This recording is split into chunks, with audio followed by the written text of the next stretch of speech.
All right, folks, it's another huge week of college football with conference play really getting into shape here in mid-October, and we've got another huge national game as well to focus on. We got Steve Merrill on the line from ProSportsInfo.com. Please join him right there. We're in the midst of the Major League Baseball playoffs. The NBA is right around the corner, and the NFL as well, so you can get all your betting services right there in regards to his remarkable record in all the major sports. Steve, how you doing today? Hey, Mark, doing well. All right, let's get right to it. So we've got a format here where we bring Steve on. We check out the three major national games and then get a bit of a wild card selection from Steve. Florida LSU. So it was a week ago that I was certainly on board with everyone else who thought Auburn, despite going on the road against a top 10 team, would be able to take care of that 3-point spread. But Florida took care of business at home, win at 24-13. Now they've got the quick turnaround in terms of difficult games back-to-back, this time in Death Valley. Very difficult place to play. LSU, a huge favorite at this point, right around 13-14. Yeah, we talked about the Auburn game last week, and the more I looked at it by Saturday, I actually ended up using Florida as a best bet for my clients as the 2.5-point home dog. I stayed off Michigan State last week. We talked about that one here, and I mentioned, how Michigan State was allowing only 15 and they were getting 20 in the game, still failed to cover. And by the way, Florida now qualifies in that same situation, a team that allows just 9.5 points a game, getting 13.5. So it doesn't always work out. Another one that was in that situation last week, too, was Tennessee getting 24 allowing 25 on the season against Georgia, and Georgia got the late cover. So even though we're getting more and more games here, you have to be careful with these stats still. It's only 5 or 6 games in. And while I liked Florida last week as a best bet, this is a tough scheduling spot for them. However, I will say the line looks inflated. Last week, a 2.5-point dog, that would have been about a 9-point road dog at Auburn. They win the game, look good, and now they're a 13.5-point dog at LSU. So it doesn't quite make sense. I do think the line is inflated, but unfortunately, it's a very dangerous spot for Florida. It's only their second true road game of the season. They had a non-cover at Kentucky, despite having a 4-2 turnover edge last month on their only other road game.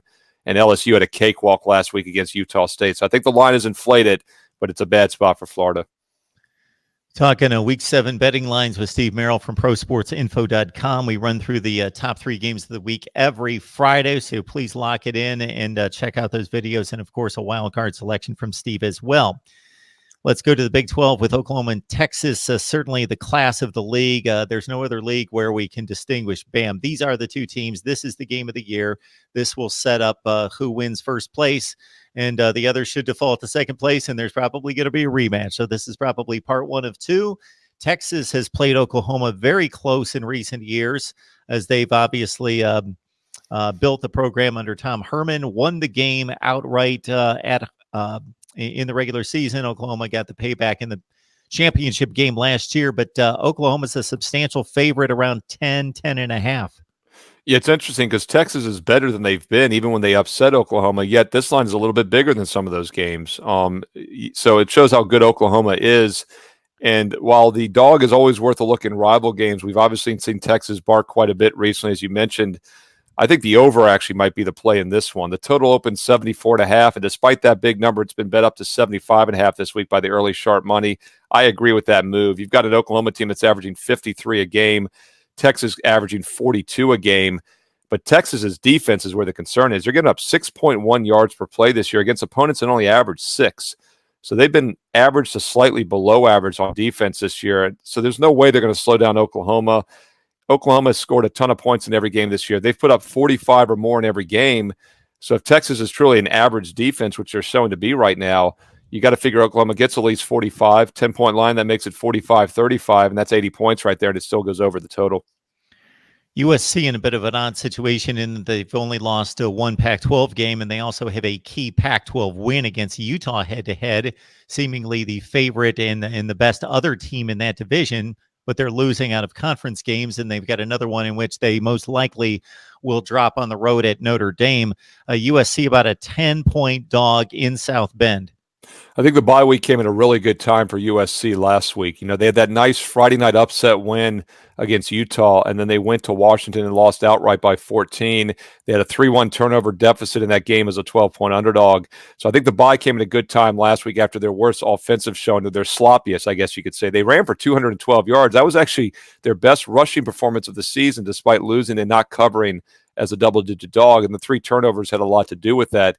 So I think the bye came at a good time for them. It should spark that offense again, which had put up 27 points or more in each of their first 4 games before the loss at Washington. Notre Dame, a good defensive team, but they're very good offensively as well. They're averaging over 7 yards per play, 41 points a game. So once again, I lean to the over in this one. It opened at 55. There's been heavy, sharp money this week on the over, and it's up to 59. So there is some value lost there. But I think that opening number is just too low, and I think this game will get into the 60s. Steve, before we get to your wild card pick, I bring this up from time to time. I'm noticing these double-digit underdogs winning. I don't think it's an aberration. I don't think it's different from other seasons, but it's 2 or 3 a week. Last week, it was Stanford as anywhere from a 14 to 16.5 point underdog winning against Washington, and Texas Tech upset Oklahoma State. Texas Tech coming off a 40-point loss to Oklahoma, wins against Oklahoma State as a 10-point dog. We touched upon 2 big games, and even though they are huge games, they are 10-point plus spreads in Texas, Oklahoma, USC, Notre Dame. I'm just trying to find what could be those possible upsets that are really very comparable teams, but there's just one team as a double-digit favorite for certain reasons. We've got those 2 games. We've got Michigan State's a 10 or 11-point dog at Wisconsin. Of course, Texas A&M was supposed to be a better team than what they've showed. They're a 17 or 18-point underdog at home against Alabama. That's certainly a selection as well. Yeah, I'd be surprised if Bama loses that game, but all the other ones you mentioned, Mark, I could definitely see those teams winning straight up, as I'm sure you could as well. And I think it goes once again to the way you play underdogs. One thing I talk about, I've used a lot of big favorites this year. And one thing I like to do is play against dogs that have no backdoor cover potential. And that's usually teams that don't throw the ball well or have a weak offense. They can't play catch up. All the teams you mentioned, top 20, top 30 programs, they can move the ball.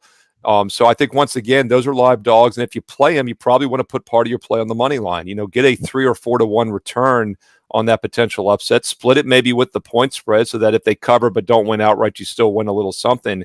But yeah, I think if those teams cover or if they keep it close, they have a very good shot of winning outright.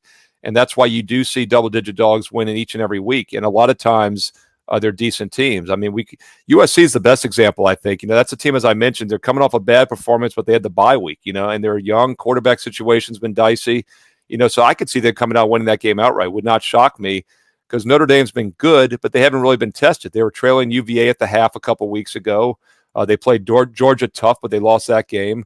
And they've been blowing out teams like Bowling Green last week, and a couple weeks before they blow somebody else out. So I think that's what you want to look for, is live dogs, and the ones you mentioned are definitely what I would consider live dogs.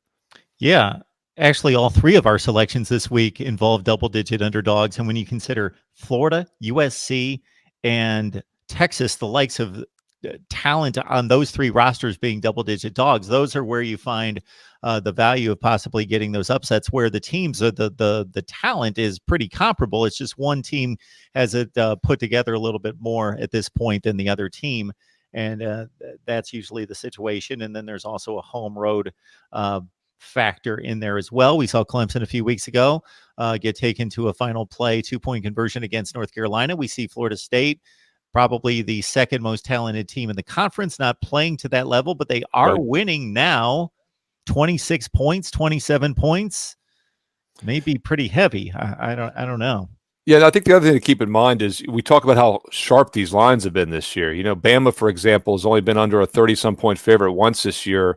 They win by 24 as a 26-point favorite at South Carolina, their other true road game. So these lines have been incredibly sharp, and I think more than ever in history, because the odds makers have the same algorithms and everything else that I'm using and the other professionals are using. With that said, though, these games are also a little more high score, and the offenses are stronger than ever. So a couple turnovers here or there, a couple big plays can really shift these games. And even though the odds are very accurate over a 50-game schedule, you're going to get those 3 or 4 outliers where the underdog wins outright. So the odds are sharp. They're more accurate than they've ever been. We're going to continue to see these double-digit dogs bite because they're more capable offensively than they were in years past. When everybody was running the ball back in the Big 8, 30 years ago, it was very hard for a 10-point underdog to win because there just weren't enough plays and points scored. Now when, Bama's scoring 52 points a game on 30 minutes possession this year, that's insane. It enables big underdogs to have a chance because they can all throw the ball, move the ball now. Yeah, we're seeing games that routinely it's going into the fourth quarter and it's a 17-point game, and we keep watching. It's not over. Two-score game with 5 minutes left, and it's not that big a deal. It's sure their one team has an advantage, but it's like it's not over. Where years ago, so lock it down. This game's over. Let's move on. Steve joins us each and every week. Please join him at Pro Sports Info. You guys know, if you watched us on a regular basis, this is one of my favorite segments. I learned so much in regards to the way the betting game is played. All right, Steve, this is your stage here in regards to finding a good value pick for us this week. Yeah, last week I used Minnesota over Illinois as the 14-point favorite. They won the game 40-17, an easy 23-point blowout.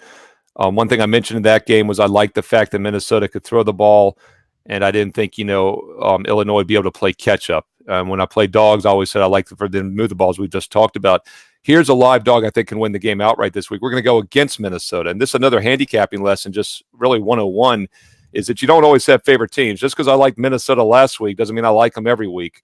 It's a lot of it's situational for me, and while I played them last week, I'm going to play against them this week because I think we're now getting value with Nebraska.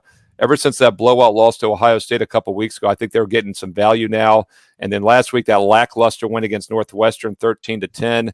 But hey, look, put yourself in their situation. That was a huge flat spot after that tough loss against Ohio State. Now they go to the road. I don't think Minnesota's any better than Nebraska, yet Nebraska's getting 7.5. And this line actually opened 7 earlier in the week. Now it's 7.5, which is added value, that extra half point. And Nebraska moves the ball well offensively, nearly 6 yards per play against teams that averages 5.5. Minnesota averages 6 against teams that average 5.6. So these teams are almost dead even statistically offensively, and both teams are 0.4 yards per play better defensively when you factor in their opponents. So this line should be about 3 as far as I'm concerned. I like that 7.5 for value, and I think recent results have inflated that line too much. So take a look at Nebraska plus 7.5 against Minnesota. There is some concern about quarterback Adrian Martinez's health, but he should be playing based on everything that I hear. Yeah, Minnesota's on a 5-game winning streak to start the season, but they're barely beating teams. They've barely they've been all one-score games up until that Illinois showing. Yeah, exactly. They won their first 4 by 7 or less until last week. Excellent point.